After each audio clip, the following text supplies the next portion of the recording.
আসসালামু আলাইকুম প্রিয় বন্ধুগণ, এই যে বড় ভাই গতকালকে একটা ট্রেনিং নিয়েছিলেন, আজকে আবার আসছে তো আপনি মিস করেছেন একটা আমি ট্রেনিং। মিস করেছি। আমি মূলত খবর পাইনি, যার কারণে আমি মিস করছি। তো বড় ভাই, আপনি কালকে যে প্রশিক্ষণটা নিলেন, আপনার অনুভূতিটা কি? আজকেও তো আবার আসছেন, বলেন এই সম্পর্কে। অনেক অনেক সুন্দর ফিলিংস।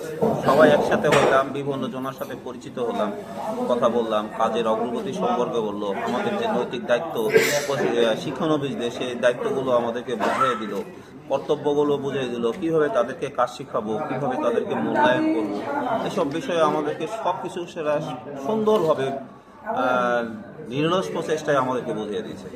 আমাদের খুব ভালো লাগছে, আনন্দও লাগছে। আচ্ছা, আপনি কি মনে করেন এতে এতে আপনি যেটা মনে করতেছেন, প্রত্যেকটা ব্যবসায়িকের এরকম একটা প্রশিক্ষণ নেওয়ার দরকার আপনি মনে করতেছেন বা মনে করতেছেন না, এই সম্পর্কে কিছু বলবেন? অবশ্যই এটা একটা প্রশিক্ষণ অন্তত সবাইকে নেওয়া দরকার একবার হলেও। কারণ এতে আমরা বুঝতে পারি যে আমরা কীভাবে অগ্রগতি করব, আমাদের ব্যবসা কিভাবে আগায় যাব, কিভাবে আমরা মানুষের সাথে মিশবো, কিভাবে মানুষের সামনে আমাদের দোকান সম্পর্কে উপস্থাপন করব। এগুলো অনেক কিছু এখানে বোঝাচ্ছে, যেটা আমাদের জন্য অনেক প্রয়োজন। কারণ ব্যবসা আমাদের গণ্ডির ভিতর রাখলে হবে না, এটা প্রসার করতে হবে। প্রসার করতে গেলে এগুলো প্রশিক্ষণগুলো অবশ্যই নিতে হবে আমাদের। আচ্ছা, উনি সংক্ষেপে যেটা বললেন তার প্রেক্ষাপটে আমি একটা কথা বলবো যে একটা কাস্টমারকে কিভাবে কনভার্ট করতে হবে এই সম্পর্কে আগে আমাদের জানতে হবে। আচ্ছা, আপনাকে সংক্ষিপ্তভাবে একটা বলার জন্য আহ্বান করতেছি, সেটা হচ্ছে যে একটা কাস্টমারকে কিভাবে কনভার্ট করতে হয় বা কিভাবে কনভার্ট করতে হবে এই সম্পর্কে কিছু বলতে। একটা কাস্টমারকে কনভার্ট করতে গেলে সর্বপ্রথম আপনার দোকান সম্পর্কে তার সাথে উপস্থাপন করতে হবে। আচ্ছা, আপনার দোকানে কি আছে, কি বিষয়ে কাজ করেন, কীরকম কাজ করেন, কি মাল দিয়ে করেন, এগুলোর ডিটেলস তাকে উপস্থাপন করতে হবে।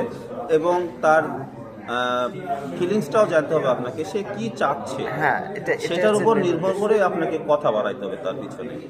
উনি কি চাচ্ছে? উনি কি চাচ্ছেন সেটাকে প্রাধান্য দিতে হবে আমাদেরকে। আচ্ছা, কারণ ওনার বাসা, ওনার বিল্ডিং, ওনারই সব, আমরা শুধু জাস্ট তাকে তৈরি করে দেবো। যার জন্য ওনারটা প্রাধান্য দিতে হবে। তাই আপনার দোকান সম্পর্কে উপস্থাপন করতে হবে তার কাছে সর্বপ্রথম।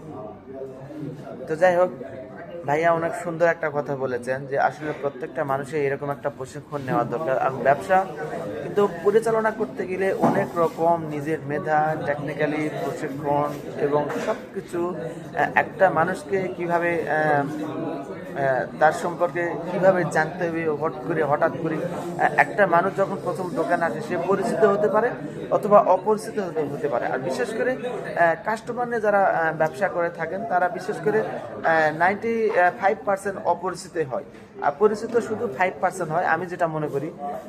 এটাই তো, তাই না ভাই? আমার কথা হচ্ছে, আপনার কাস্টমার পরিচিত অপরিচিত এটা বিষয় না। আচ্ছা, বিষয় হচ্ছে যে আপনার কাছে আসবে তার সাথে বন্ধুসুলভ আচরণ করতে হবে আমাদেরকে, আচ্ছা, তাকে আপন করে নিতে হবে। তাহলে আজকে এই পর্যন্ত আপনাদের জন্য। ভালো থাকবেন, আশা করি আবার নেক্সট এপিসোডে দেখা হবে আপনার আর মাহবুবের সাথে। তো যাই হোক, আমরা অনেক কিছু বড় ভাই কাছে শুনলাম বা জানলাম। তো আপনারা সবাই ভালো থাকবেন, সুস্থ থাকবেন। পরের ভিডিও দেখার জন্য আপনারা সবাই প্রস্তুত থাকবেন। ধন্যবাদ সবাই। আসসালামু আলাইকুম।